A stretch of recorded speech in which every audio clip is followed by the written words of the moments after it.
बिस्मिल्लाहिर्रहमानिर्रहीम। अस्सलाम वालेकुम। वर्क वीज़े वालों के लिए अपडेट्स ये हैं कि अगर कोई कंपनी आपको कहती है कि दुबई की या यूएई का वर्क वीज़ा आया हुआ है तो आप इतनी जल्दी किसी पे एतबार ना करें जब तक उसको कंफर्म ना कर लें। तो क्योंकि आपके पासपोर्ट और आपके पैसे भी ज़ाया जा सकते हैं, फंस भी सकते हैं।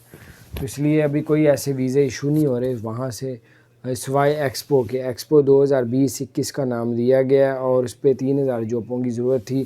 उसमें बहुत से लोगों ने अप्लाई किया और बग़ैर इसकी कोई चार्जेस नहीं है, बिल्कुल फ्री है। तो बाहर इसका भी आप लोग अप्लाई कर सकते हैं। आप एक्सपो 2020 लिखेंगे तो उसमें जॉब्स की ऑप्शन आती है। 2021 की जॉब्स उसमें शो होंगी। अगर आप उसकी रिक्वायरमेंट के मुताबिक पूरा उतरेंगे तो किसी किस्म के भी कोई चार्जेस नहीं होंगे इस जॉब्स के, बिल्कुल फ्री है। तो अपना ख्याल रखें। चैनल को सब्सक्राइब नहीं किया तो सब्सक्राइब कर दें, बेल आइकन प्रेस कर दें ताकि नई सी अपडेट्स आप तक पहुँचती रहे। अस्सलाम वालेकुम रहमतुल्लाहि व बरकातहू।